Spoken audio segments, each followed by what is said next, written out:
The new DBD event sucks. I'll make no bones about it. It's just not a very good event, and I think everyone knows it. There is a good argument to make that the Black Banquet is the single most one-sided, unbalanced event in DBD's history, and that is a real shame because on paper, in the broadest possible strokes, I really liked what the Black Banquet had to offer.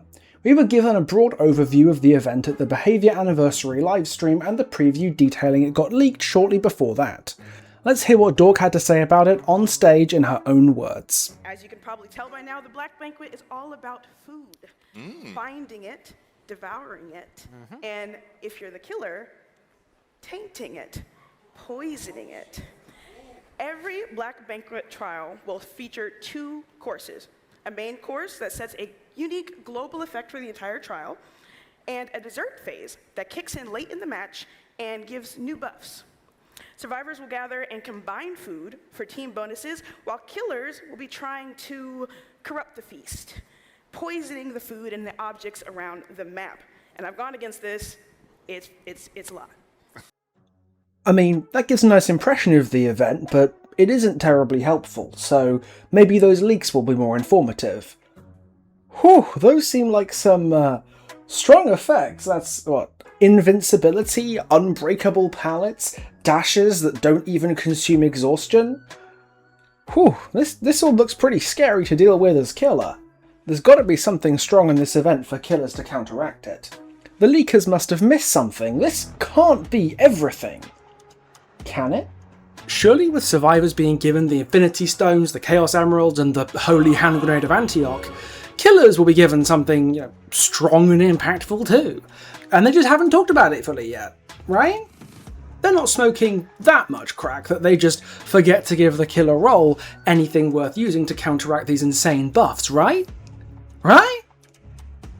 In today's video, we will be looking at the complete dog's breakfast that was made of the brand new 10th anniversary event, the Black Banquet. Why this event was such a letdown despite such a promising premise, and what lessons might be learned from completely butchering such an important event. But perhaps most importantly, I'll be taking a little look at the killer and build options you could pursue to try to have fun and abuse those short killer queue times, so you can at least try to enjoy the Black Banquet. Before we go any further, I want to establish something now. On paper, in the most theoretical, abstract, drawing boardy way possible, I like the idea of the Black Banquet much more than the Twisted Masquerade. The Black Banquet is explicitly a Black-Vale themed event, with the letter we're given inviting us to the banquet upon login, thanking us for our service to the Black-Vale, and the logo for the event being the same stylized empty tentacles that Tori has tattooed on her neck and adorning her clothes and mask. My favourite detail, however, is the recurring snake iconography throughout. The event decorations for gens, lockers and hooks, and every event cosmetic, with the sole exception of Claudette's, has snake imagery hidden somewhere, like Kate's snake skeleton hairpiece, the snake wrapped around Trapper's neck, or the snake engraving on the handle of Julie's knife that you can see clearly in the Black Banquet trailer. The patterned banners and envelopes for the event itself even resemble a snake's head and eyes in a top-down view. A pattern is replicated on the Doctor's shirt in his Black Banquet skin. As you know, I'm a bit of a snake fan here, so that makes me happy, but more importantly, snakes are an image consistently associated with the Black-Vale and the Entity throughout lots of DBD stories over the years. In Tome 20, Rin Yamaoka the Spirit has recurring nightmares where her father and then her are eaten by a great snake implied to represent the Entity, grooming them into violent killers. And the House of Arkham is also pretty heavy with snake imagery as well, in the context of the Entity in the Black-Vale. In particular, the stories of Saku the Red Crane. Saku is one of DBD's coolest non-playable characters. She's a young Japanese woman who hunts the Black Serpent Society, a group of 21 disciples who retreated into the realm of the Entity to escape her. She has wandered the fog for centuries to fulfill her oath and kill every single member of the Black Serpent Society that's left, a group that's all but stated to be the Black-Vale equivalent from Saku's universe, who refer to the Entity as the Great Serpent. I've long criticised the House of Arkham stories for feeling directionless now that the Observer has been sidelined, but Saku has easily taken his place as the best recurring DBD lore character you find in the tomes. Maybe I should make a full video about her because she is actually really cool, and to see the Black Banquet tie in with her story, even in a small way, made me really happy as a big lore fan. The Twisted Masquerade also paid lip service to DBD's lore and wider universe, but fumbled the bag in my opinion. The Black-Vale is an organisation of powerful rich people who do horrible things in service of the entity, so the Black Banquet being a ritual celebration of opulence with a dark and grisly twist makes the whole thing come together super nicely. The Twisted Masquerade, however, was built around Lady Trix, the mad designer, who was thoroughly mischaracterised in my opinion throughout all her appearances in the Masquerade. Trix was established in the tomes as a threat almost on the level of the entity itself. Someone whose eccentricities belie how dangerous she truly is. The one party we saw her throw terrified the Observer, a character who spends his days beating the shit out of killers and monsters with a golf club and made him run away and hide in the void rather than face her. And that version of the character never made it to the Twisted Masquerade. We were promised Missy from Doctor Who in the tomes and got a knockoff Harley Quinn in the final event instead. Very disappointing, and I am glad the Black Banquet takes its theming a little more seriously. If you want to hear my full opinions on Trix or learn more about her story, I did make a video on her a little while ago, so click on the card to take a look. Look, this might sound kind of weird. A video that's meant to be ragging on the Black Banquet, starting off by singing its praises and comparing it favourably to the Twisted Masquerade. But I think it's important to establish the sheer promise this event had in the design stage, so I can appropriately express to you how gutted I am with its implementation. I've been looking forward to the Masquerade cycling out for years because I didn't find the gameplay or the theming particularly good.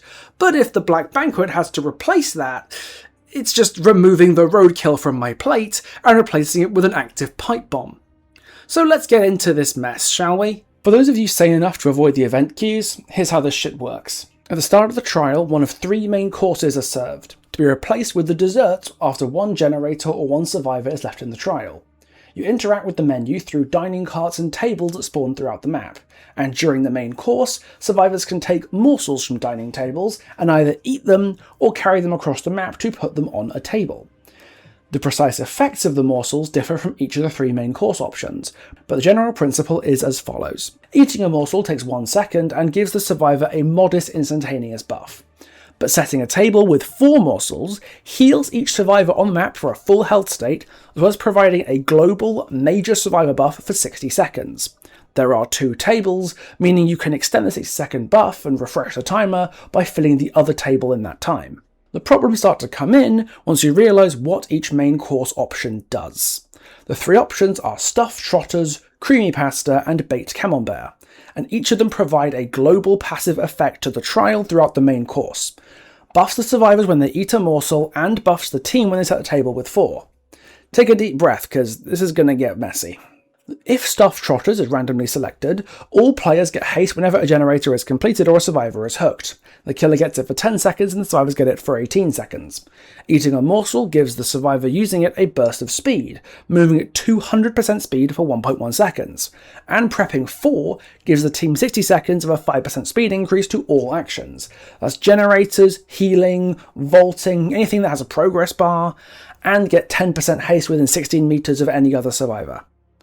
If creamy pasta is selected, random fragile pallets like the ones generated by Apocalyptic Ingenuity or the party pallets periodically spawn throughout the map. Survivors eating a morsel become invincible for 3 seconds, and that isn't endurance, there's no deep wound or being injured requirement for it, you just get 3 seconds of complete iframes.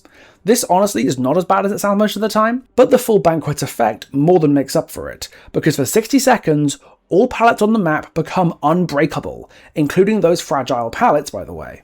In addition, drop pallets can be picked up and new pallets can be built in any areas they were broken in. So if you're planning on creating a dead zone or forcing survivors to deplete their resources, you know, the fundamental first rule of killer gameplay, think again. The 3rd and final meal is baked camembert, and the passive global effect is by far the most noticeable.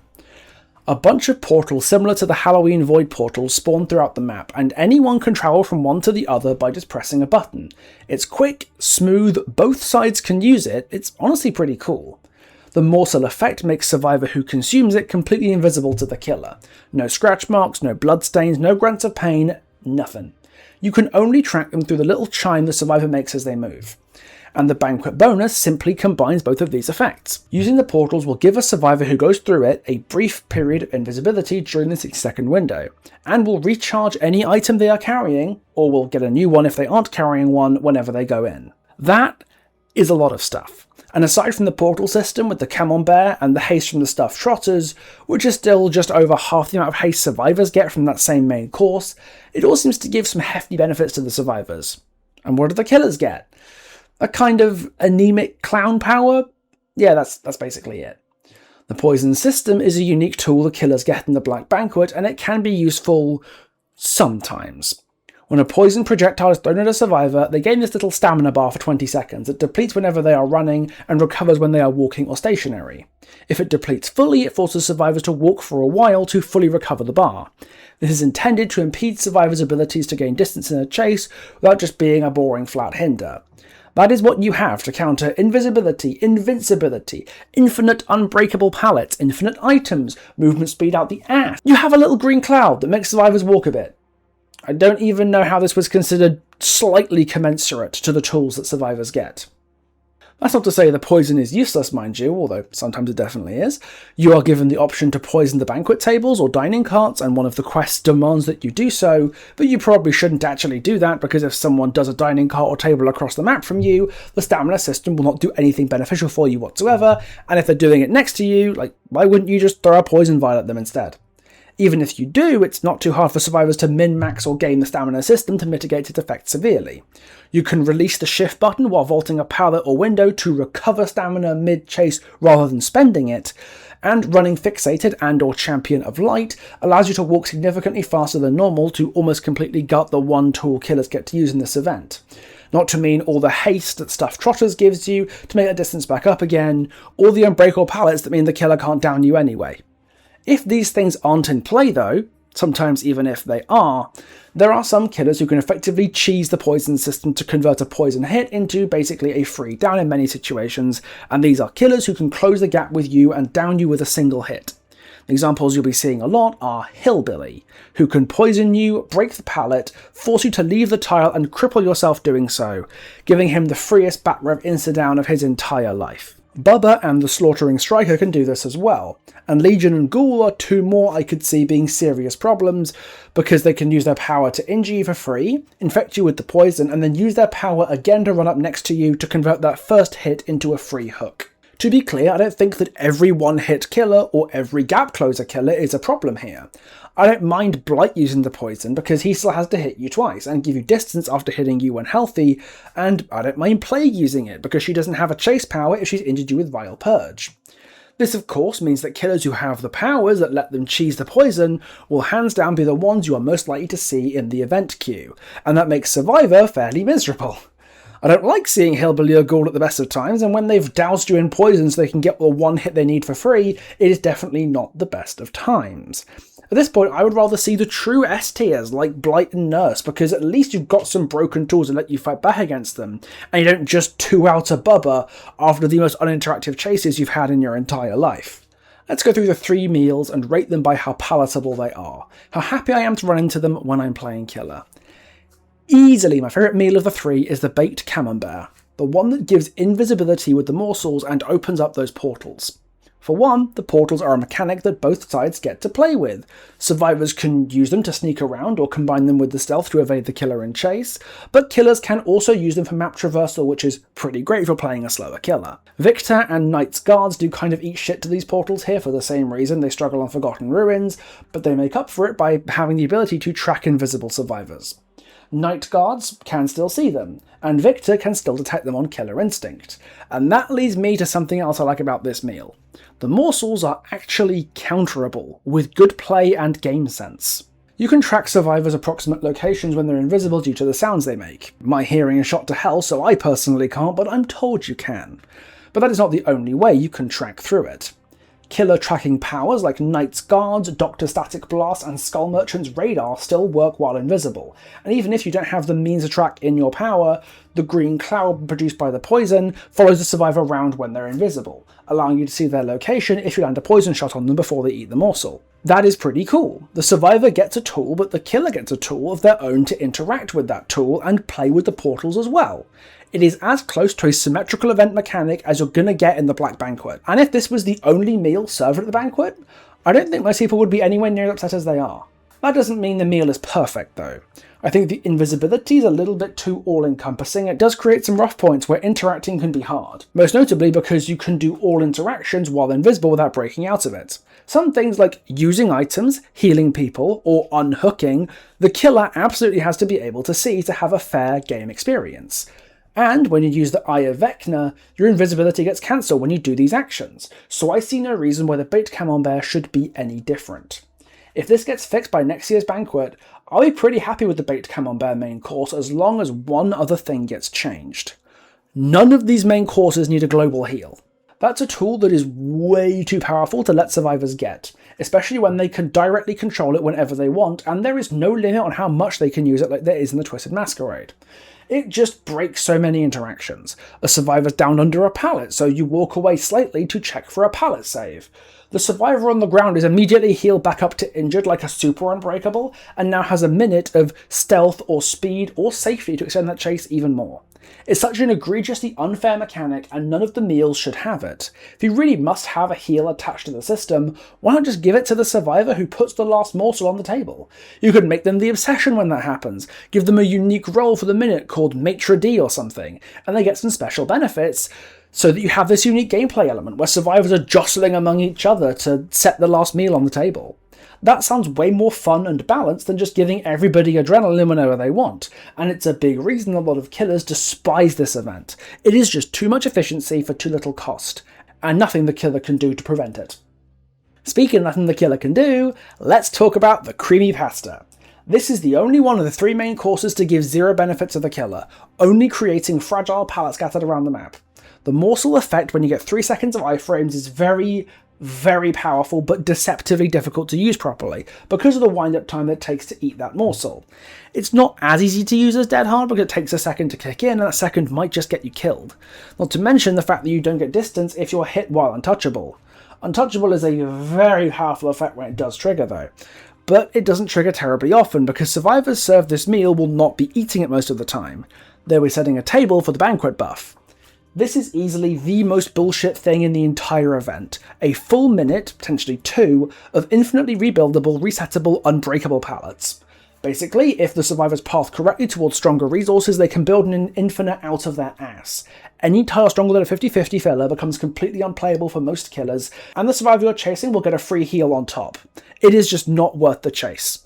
And this works with the fragile pallets too. You can have jungle gyms with 2 unbreakable pallets because a fragile pallet was put in one of the spawn locations. Who on earth thought this was a good idea? If you're playing a very specific killer like Henry or Nurse who can totally ignore pallets, I guess this is probably fine, but a survivor team who can keep this meal going should be all but invulnerable to almost any killer in the game. And yet, I still don't hate it as much as I hate the stuffed trotters. You know how I said earlier that the portals in the baked camembert meal benefit low ability killers? Weaker killers? Stuffed trotters are the exact opposite. They create a situation where high ability killers who have good gap closers, the strongest killers in the game, can mitigate the problems they cause, while low ability killers find it completely impossible to play the game at all. The morsel bonus for eating a stuffed trotter is better than the power of an entire C or D tier killer by itself. It gives more distance than the untouchable gives from the creamy pasta without any of the skill required to use it, and if used consecutively with exhaustions like sprint burst or overcome, it can just end a chase and slingshot the survivor far away from the killer, or they can just grab another morsel and the killer has to foot slog over to catch up. This makes committing to chases a painful endeavour, since the post-hit speed boost can be followed up with a morsel to ping survivors miles across the map, but you also can't play hit and run since everybody has a sprint burst sandwich in their pocket, and you can't just ambush an injured survivor to catch them out when there's an impending map-wide global heal and gen speed boost potentially loaded at any time. My point here is that the main courses are pretty horrific, but not equally horrific. Should the Black Banquet come back for seconds next year, the Baked Camembert could come back with minor changes, and if the Unbreakable palettes got removed altogether, so could Creamy Pasta. But Stuffed Trotters needs a total redesign from the ground up, and whatever happens, the global heel absolutely has to go from every single meal. It is way too much value to give on command to the entire team at once at any time. There is no guarantee that the Black Banquet will come back in future years. With a reputation this bad, there's a non-zero chance it becomes a one-off like the Midnight Grove was. But here is the thing that annoys me so much. You probably already know every single thing I've said so far in this video. When I'm planning out a video, I like to think to myself, what do I have to say on this topic that other people aren't saying? What unique contribution can I personally make to this discussion that someone else in the community isn't already making? Sorry, Cassie. Because what's the point of making the exact same video Scott Jund or Mintskull made a week or 2 weeks ago without bringing something new to the table? Honestly, that might contribute to why I'm perceived as such a contrarian, because I am more inclined to make a video when I've got a contrary opinion on a topic. The boring topics, where I just agree with what everybody else was saying, gets filtered out before getting made into a video, mostly leaving the controversial ideas that are actually worth talking about. And that made this video slightly awkward to make, because I feel the same way most people do about how bad this event is. It fucking sucks. I wasn't going to make a video on this event at all, just pretend it doesn't exist for the most part, and move on to other topics that make me happier. And then something clicked. I had an idea that makes this video worth making because I figured out something previously thought impossible. How to actually have fun playing killer in the Black Banquet event. And no, it's not playing killer in the normal mode, it's not playing survivor in the Black Banquet, and it isn't doing the Matthew Cote maneuver and playing something else instead. It's not even cheesing the poison projectiles to backrev people with Billy or Bubba. Oh no, we can do better than that. After all, haven't you noticed, I've not spoken at all about the dessert course yet. When the game goes to 1 gen or 1 survivor left, the main course ends and we move on to the dessert. When this happens, the whole mortal system stops being relevant, and is replaced with a much simpler universal system. You stop at a dining cart, take a quick bite, and get a random effect for a little bit of time. Survivors could get haste, endurance, or elusive, and killers can get haste, undetectable, or light resistant, which is way too short and situational to do anything. Honestly, killer still gets a slightly raw deal here just because endurance is a far better random status effect than anything killer can get, but the balance of power in the dessert is far, far more even than it is during the main course, and most survivors know this. Smart teams will offer 99 the second to last generator to go from 2 gens to 0 gens instantly, so they can maintain the disgustingly broken morsel benefits for as long as they can. And that got me thinking. Survivors in this mode are hands down at their most vulnerable after or just before the last generator is completed. So with that in mind, I found myself asking one simple question. Do they know Ed? I am serious. Putting on endgame builds has been the key to any success and, more importantly, fun I've been able to have throughout the Black Banquet so far, because it fundamentally rewires the way you play the game. With a normal build, you assign yourself the nigh-on impossible task of killing survivors through the absurd levels of safety that they have before critical gen progress is reached, and the dessert course does not last long enough for you to be able to mount an effective comeback. With the combination of No Way Out and Remember Me, you can drag out the endgame for much longer than the survivors initially intended, and use either No One Escapes Death or Terminus to clean up the survivors, potentially slugging if you need to, since hooking in the endgame can be a real time sink. The last perk is kind of, dealer's choice. Deadlock could be fun since it prevents survivors from just 99ing the last generator and delaying the end of the main course. Forced Penance is nice, although it does kind of eat shit to Vigil, so your mileage may vary here. I could see Blood Warden being useful for running an endgame add-on with it, like Alucard Shield or Loot Bag. Batteries included, it's amazing in the endgame, so on some killers that's a shoo-in. But I've been a big fan of Jason's new perk, Silent Shadow, on a lot of the more mobile killers like Krasu or Singularity. And that's not even talking about add-ons. Krasu, Singularity, Dredge, Dracula, Chucky, Twins, Springtrap. All of these and more are killers that either have endgame add-ons that exacerbate the power of an endgame build, or have such good late-game gate control that they can use No Way Out time and get No or Terminus to work exceptionally well. I have had rather more fun than I expected with these builds, because even if you don't win all the time, there is a prolonged period of the game where you have a lot of agency and can make a turnaround. It is very satisfying. So there you have it. That's my secret to having fun in the Black Banquet event, at least for Killer. You're not going to keep up with survivors during the main course, no matter what perks you bring against, a halfway competent team anyway. You're just going to get run over 9 times out of 10. So why not discard the traditional notions of how to win a game of DBD and have fun with a type of build that most people can enjoy but don't really play with very much? Look, I'm not guaranteeing these builds will get you 4Ks every game, but I am saying that if you want to have more agency and feel better about playing Killer in a game mode as wildly imbalanced as the Black Banquet, you might need to think outside the box a little bit. Play some Billy or Bubba and do some poison back rev bullshit if you like. Break out your Alucard shields or spattered handkerchiefs and take over the endgame. Whatever floats your boat. Just because it can be challenging to enjoy yourself in the Black Banquet doesn't mean it's a challenge you can't rise to. After all, I know better than most people what it feels like to sign up for a game of DBD, knowing that poor balance and design decisions have made your odds of success far lower than they reasonably should be. Hell, Skull Merchant is still most of what I've been playing during this event, because for all of her abject shitness, she's still surprisingly well equipped to counter the tools that the survivors have in this event, and that's enough for me to be able to enjoy it. This build is the same build I ran in the Hens showcase recently, the same build I've been running since 2021 when I came up with this build to counter the boon meta. It proved a vital tool in times of great adversity before, when I was playing Twins in the most Twins hostile meta we've ever seen in DBD history. It's remained useful on Skull Merchant after she got banished to the bottom of every tier list ever. And it is still kicking ass in the most survivor-sided event in DBD's history, especially on a killer as versatile as Skull Merchant. Merchant already has constant tracking on survivors she's chasing thanks to the radar, so it's almost impossible to lose somebody in chase even through the invisibility. The iframes from the creamy pasta don't work against scan lines, the claw traps inflict broken which prevents the mass heal from affecting a survivor you're chasing, and the poison projectile isn't technically a hinder, so it stacks with her base kit hinder from her drones. Blood Favor, which has been a core component of the Super Duper Hex build since I translated it over to Skull Merchant, rounds it out nicely because the pallet blocker that Blood Favor or None Are Free can provide is the only counter DBD has to the infinite unbreakable supply of pallets that you get from the creamy pasta buff. You can have as many pallets as you want, that doesn't mean you're allowed to drop them. Infinite pallets, but no pallets. The only concern is when you start dealing with stuffed trotters morsels, and the survivors start running around at the speed of sound. That's got to be hands down the worst part of this event. Truth be told, if you don't enjoy the Black Banquet, I don't blame you. The event is pretty conclusively a mess, and it will definitely be changed heavily for the next installment next year. Frankly, I'd be a little bit surprised if next year's anniversary event bears much in common with this one at all.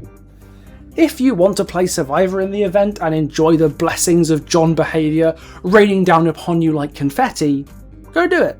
If you want to skip out on the event and play Killer in the normal queues, or just go play Mecha Chameleons or something, more power to you. I probably won't be playing much of this event, but when I do, for the queue times or the challenges or the BP or just the challenge of it, at least I'll be able to try and enjoy myself, all while counting down for the 10th anniversary event to be over.